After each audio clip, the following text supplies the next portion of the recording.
विद्यार्थी मित्रांनो, सह्याद्री ट्युटोरियल्समध्ये तुमचं स्वागत आहे.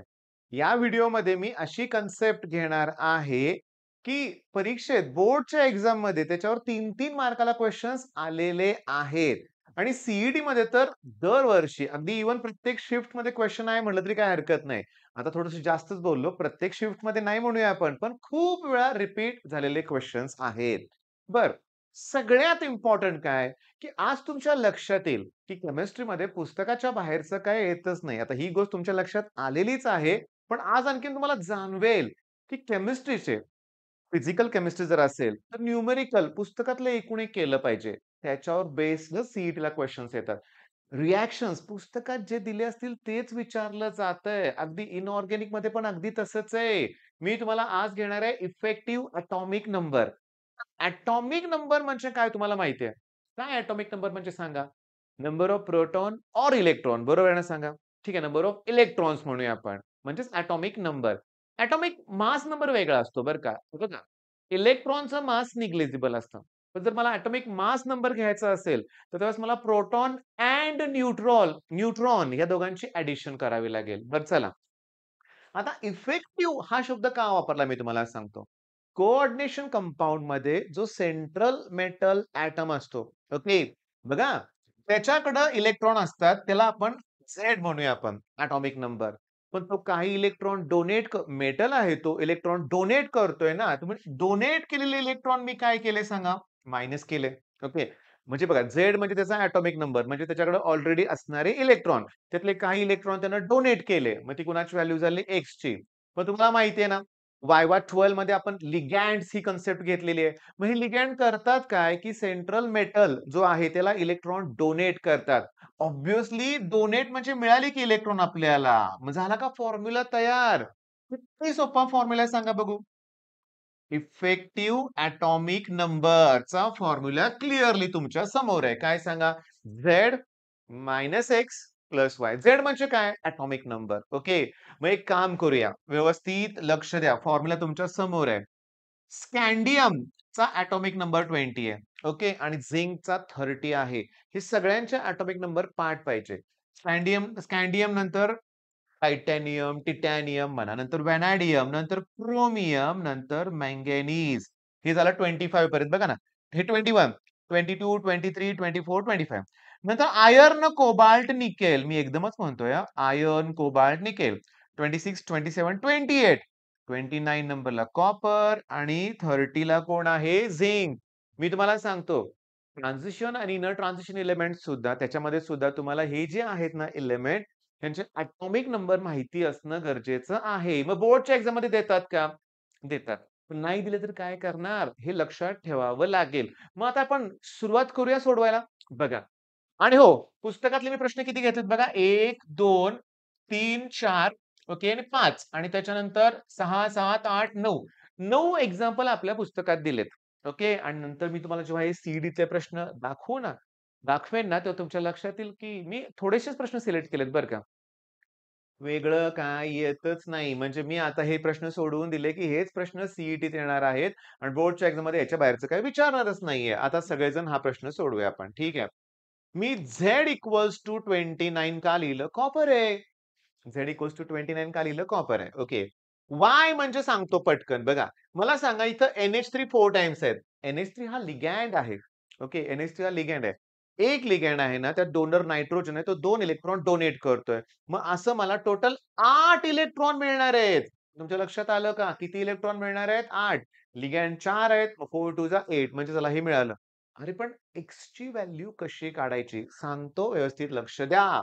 चला कॉपर एक्स म्हणूया आपण. ठीक आहे. ऑक्सिडेशन स्टेट आता मी प्लस लिहितोय बघा. प्लस लिहितोय 4 इंटू 0.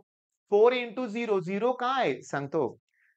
NH3 म्हणजे अमीन, वॉटर, इथिलीन डायमाइन आणि कार्बोनिल हा ग्रुप जो आहे CO म्हणूया आपण, कार्बन मोनॉक्साईड म्हणूया आपण तात्पुरतं. हे सगळे न्यूट्रल लिगँड आहेत. कसले लिगँड आहेत? न्यूट्रल म्हणजे हा लिगँड न्यूट्रल आहे आणि त्याच्यामुळं 0 घेतला इथं लक्षात घ्या. मायनस घेतलाच नाही charge. But that equal to total charge तो आहे +2. That equals to total charge जो आहे तो +2 आहे. आता मी तुम्हाला क्लिअरली सांगू का लक्षात घ्या. 4 इंटू 0 किती रे? 0. ओके. त्यामुळं एक्सची व्हॅल्यू चला मला 2 मिळाली. मग आता मला सांगा इफेक्टिव्ह एटॉमिक नंबरचा फॉर्म्युला सांगा. काय फॉर्म्युला? Z-X+Y.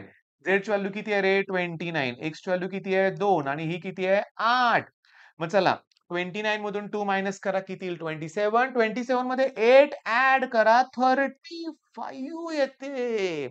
आता सांगतो मला नोबल गॅस जो आहे याच्या जवळचा त्याचा तर ॲटॉमिक नंबर 36 आहे. किती आहे? 36.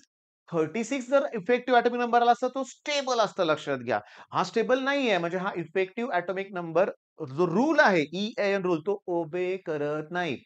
इफेक्टिव्ह ॲटॉमिक नंबर 36 आलाच पाहिजे. इथं नाही आला. चला आता हे सोडवूया आपण. सांगा कोबाल्ट कोबाल्ट आता एक काम करूया. स्कँडियम, टिटॅनियम, व्हॅनॅडियम, क्रोमियम, मॅंगॅनीज. नंतर काय सांगा रे? Iron, cobalt, nickel. हे इथं ॲटॉमिक नंबर काय बघा मग? 1, 2, 3 21, 22, 23, 24, 25, 26, 27. मला Z ची व्हॅल्यू 27 माहिती आहे. तर शांतपणे बघा मी डायरेक्टली Y ची व्हॅल्यू 12 लिहिलेली आहे. ओके. आणि आता डायरेक्टली मी लिहिणार आहे की X ची व्हॅल्यू 3 येणार आहे. X ची व्हॅल्यू किती येणार आहे? 3 कारण बघा पुन्हा न्यूट्रल लिगँड आहे. 6 इंटू 0च येणार आहे म्हणजे ह्याचा oxidation X plus 6 into 0 that equal to +3. आता हे जे ऑक्सिडेशन नंबर मी जे बोलतोय ना हे रेडॉक्स रिएक्शन मध्ये आहे. कुठला टॉपिक? 11 चा रेडॉक्स. आणि हमखास एखादा प्रश्न फिक्स असतो ऑक्सिडेशन नंबर फाइंड आउट करायचा. तर इमिजिएटली हा व्हिडिओ झाला की रेडॉक्सची एक रिव्हिजन करा. चला इफेक्टिव्ह ॲटॉमिक नंबरचा फॉर्म्युला सांगा. Z-X+Y. झेडची व्हॅल्यू किती आहे? 26. एक्सची व्हॅल्यू किती आहे? 3 आणि याची व्हॅल्यू किती आहे? 12. 27 मध्ये 3 वजा करा 24. 24 मध्ये 12 ऍड करा 36. हा रूल ओबे करतोय. मग आता पुढचं जाऊया आपण इथं बघा. Iron, cobalt, nickel. आयर्न म्हणजे तो 26 येणार आहे. ओके. वाय ची व्हॅल्यू 6 लिगँड आहेत म्हणजे 6 इंटू 2 12 येणार. एक जण 2 इलेक्ट्रॉन डोनेट करतोय. एक्स ची व्हॅल्यू काढूया. चला याचा ऑक्सिडेशन नंबर एक्स आहे प्लस 6 इंटू -1. हा जो नायट्राइल आहे, सायनाइड आहे, त्याचा ऑक्सिडेशन नंबर -1 असतो. ऑक्सिडेशन नंबर किती असतो? -1 आणि दॅट इक्वल्स टू 12. हो, हो. दॅट इक्वल्स टू 12 कुठं? That equals to -4. Overall charge. Overall charge जो असतो ना कॉम्प्लेक्स वरती दॅट इक्वल्स टू घ्यायचा असतो लक्षात घ्या.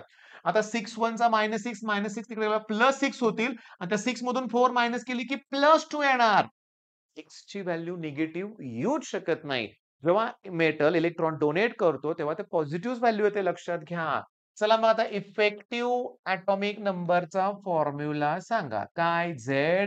Z-X+Y. झेड ची व्हॅल्यू आयर्न साठी 26 आहे, एक्स ची व्हॅल्यू 2 आहे आणि वाय ची व्हॅल्यू 12 आहे. मग 26 मध्ये 2 केले की 24, 24 आणि 12 36 ओबे करतोय. ओके मग बाळांनो हे कराल का तुम्ही सॉल्व्ह आता? झिंक साठी शेवटी आहे तर 30 ओके आणि एक्स ची व्हॅल्यू डायरेक्टली लिहितो +2. पुन्हा न्यूट्रल लिगँड आहे. तो 4 लिगँड आहेत त्यामुळे वाय ची व्हॅल्यू 8 येणार आहे. करा Z-X+Y. 30 मध्ये 2 वजा करा 28 येतील. 28 मध्ये 8 36 आले. ओके. मग आता मला सांगा हा प्रश्न तुम्हालाच करायचा आहे. तुम्हाला करायचा आहे. Fe26 झेड ची व्हॅल्यू आहे. वाय ची व्हॅल्यू 12 आहे. बरं आता एक्स ची व्हॅल्यू काढूया. याचा ऑक्सिडेशन स्टेट एक्स. लिगँड तुमच्याकडे 6 आहेत. नायट्राइल आहे त्याचा चार्ज -1 आहे आणि दॅट इक्वल्स टू -3. 6 1 जा -6 -6 तिकडे +6 होतील. 6 -3 3 येणार आहे. एक्स ची व्हॅल्यू +3 आली. अरे किती सोपं. बास की आता. इफेक्टिव्ह ॲटॉमिक नंबरचा फॉर्म्युला कळाला. Z-X+Y. मग झेड ची व्हॅल्यू जी आहे ती 26 आहे. एक्स ची व्हॅल्यू 3 आहे. वाय ची व्हॅल्यू 12 आहे. आता 26 मधनं 3 गेले 23, 23 आणि 12 35. Does not obey. ओके. मग चला हे तुम्हाला मी ॲज अ होमवर्क देतोय. कार्बोनिल हा जो आहे तो न्यूट्रल आहे. हे सगळे न्यूट्रलच कोऑर्डिनेशन कंपाउंड आहेत बघा. बघा ना याच्यावर कुठे चार्ज नाहीच आहे. त्याच्यावर होणार काय माहितीये का? नीट लक्ष द्या. या केसमध्ये काय होणार आहे माहितीये का? की एक्स ची व्हॅल्यू 0 येईल का? मला कमेंट करून नक्की सांगा. कारण बघा ना, हा क्रोमियम आहे. क्रोमियमसाठी झेडची व्हॅल्यू 24 येणार आहे. वाय ची व्हॅल्यू इथे 8 येते. वाय ची व्हॅल्यू इथे 8 येते. अरे पण एक्स ची व्हॅल्यू कशी काढतो आपण? एक्स बघा एक्स. प्लस 4 लिगँड आहेत into 0 that equal to total charge. तो 0च आहे. तो 0च आहे. म्हणजे हे कोऑर्डिनेशन नंबर जे आहे त्याच्या व्हॅल्यू जरा इफेक्टिव्ह एटॉमिक नंबरच्या व्हॅल्यू वेगळ्या येणार. हे लक्षात घ्या. ओके, चला नेक्स्ट आता. आता विचार करा. बघा, हा जो पॉइंट आहे, हे आपण आता जस्ट सोडवलंय. झिंकचं पण आपण आता सोडवलंय. बघा बघू झिंक NH3 4 टाइम्स तेच होतं का बघा? झिंक NH3 4 टाइम्स वरती 2 प्लस. Okay 2 plus. म्हणजे मी तुम्हाला सुरुवातीला काय सांगितलं? ॲज इट इस क्वेशन्स येणार. मग आता इफेक्टिव्ह एटॉमिक नंबर एकदम परफेक्ट क्लिअर झालाय तुमचं लक्षात घ्या. बरं, नेहमी 35च 36च पाहिजे का? असं नाही रे बाळांनो. आपल्याला जे काही एलिमेंट्स देतायत ते स्कँडियम टू झिंक 3D सीरीज मधले आहेत. त्याच्यामुळे त्यांचा एटॉमिक नंबर 21 टू 30 आहे. बरोबर आहे. मग त्याचा इफेक्टिव्ह हा क्लोज टू 36 आला पाहिजे.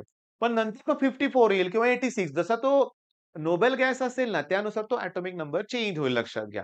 मग चला ह्या व्हिडिओ बरोबर बाकीचे व्हिडिओ पण रिव्हिजन करा त्याचे लक्षात घ्या. मग कॅटलिस्ट असतील, लिगँड असेल, इफेक्टिव्ह एटॉमिक नंबर असतील किंवा रिएक्शन्स असतील पर्टिक्युलरली रिव्हिजन नेहमी करा. रोज रिव्हिजनला वेळ दिलाच पाहिजे. All the best.